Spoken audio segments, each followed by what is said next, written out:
पार्थिबन एक मामूली कैफे मालिक है, लेकिन उसकी शक्ल एक खूंखार गैंगस्टर लियो से मिलती है। लियो की शक्ल ने पूरे अंडरवर्ल्ड में तहलका मचा रखा था। इसी वजह से दुनिया भर के खतरनाक हत्यारे पार्थिबन के पीछे पड़ जाते हैं, लेकिन कोई नहीं जानता था कि इस सीधे सादे चेहरे के पीछे एक बहुत बड़ा राज छिपा है। पार्थिबन की एक फोटो वायरल होने के बाद खूंखार गैंगस्टर एंटोनी कैफे में आता है। पार्थिबन बार बार कहता है कि वो उसे गलत समझ रहा है और वो लियो नहीं है, लेकिन एंटोनी को पक्का यकीन था कि ये उसका ही बेटा लियो है जो अपनी पहचान छुपा रहा है। वो पार्थिबन को कुछ दिन बाद पहाड़ी वाले केबिन में मिलने के लिए कहता है। पार्थिबन का दोस्त बताता है कि एंटोनी एक तंबाकू कंपनी चलाता है जो असल में एक ड्रग फैक्ट्री है। ये लोग इतने खूंखार हैं कि जो भी इनके खिलाफ जाता है उसे बेरहमी से मार देते हैं। एंटोनी अपने बिजनेस की सफलता के लिए पहले जानवरों की बलि देता था, लेकिन बाद में वो अपने पागलपन में इंसानों की भी बलि चढ़ाने लगा। एंटोनी का भाई हेरोल्ड इस बिजनेस को पूरी दुनिया में फैलाना चाहता था। उसने धतूरे से एक ऐसा खतरनाक ड्रग बनाया जो किसी की भी जान ले सकता था। इस ड्रग की डिमांड बहुत ज्यादा बढ़ गई थी, लेकिन पुलिस को इसकी भनक लग जाती है। नारकोटिक्स की टीम छापा मारकर उनके सारे ड्रग्स जब्त कर लेती है। अब एंटोनी को इस मुश्किल से निकालने के लिए अपने सबसे खतरनाक हथियार की जरूरत थी, और वो हथियार कोई और नहीं बल्कि खुद उसका बेटा लियो था। पुलिस चीफ एंटोनी को फोन करके लियो को सरेंडर करने के लिए कहता है, लेकिन तभी पीछे से लियो आकर पुलिस चीफ और उसके सारे आदमियों को बेरहमी से मार डालता है। लियो अपने आदमियों के साथ मिलकर पुलिस से सारा ड्रग्स वापस छीन लेता है। फैक्ट्री पहुंचकर लियो उस गद्दार को ढूंढ निकालता है जिसने पुलिस को खबर दी थी। वो बिना सोचे उसे गोली मार देता है, और तभी लियो की बहन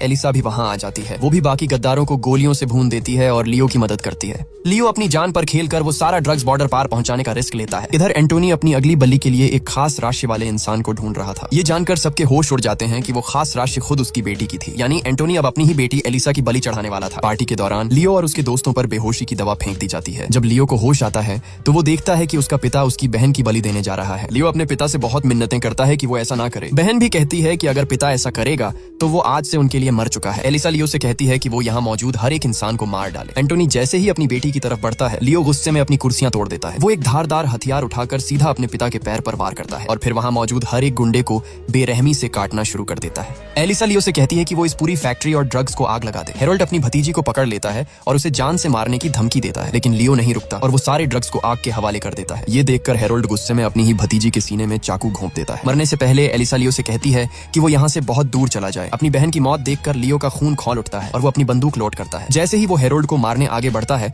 एंटोनी पीछे से लियो पर गोलियां चला देता है। एक गोली सीधा तेल के ड्रम पर लगती है और पूरी फैक्ट्री में एक भयानक ब्लास्ट हो जाता है। इस ब्लास्ट में सबको लगा कि लियो मारा गया, लेकिन कुछ लोगों को शक था कि वो जिंदा है। ये कहानी सुनकर पार्थिबन कहता है कि उसका इस सबसे कोई लेना देना नहीं है। वो तो बचपन से एक अनाथ आश्रम में पला बड़ा है। पुलिस वाला दोस्त उसे कहता है कि अगर कोई दोबारा परेशान करे तो तुरंत पुलिस को बुलाना। अगले दिन पार्थिबन की पत्नी पर कुछ गुंडे जानलेवा हमला कर देते हैं। तभी अचानक एंटोनी वहां आता है और उन गुंडों को मारकर पत्नी को बचा लेता है। वो पत्नी से कहता है कि वो जिसे अपना पति मानती है वो असल में एक खूंखार कातिल है। वो उससे कहता है कि जाकर अपने पति से उसका असली सच पूछो। पत्नी घबराकर घर आती है और पार्थिबन को सारी बात बताती है। पार्थिबन तुरंत उसे घर के दरवाजे बंद करने को कहता है। वो भागकर घर पहुंचता है जहां उसका बेटा अपनी हिफाजत के लिए एक भाला लेकर खड़ा था।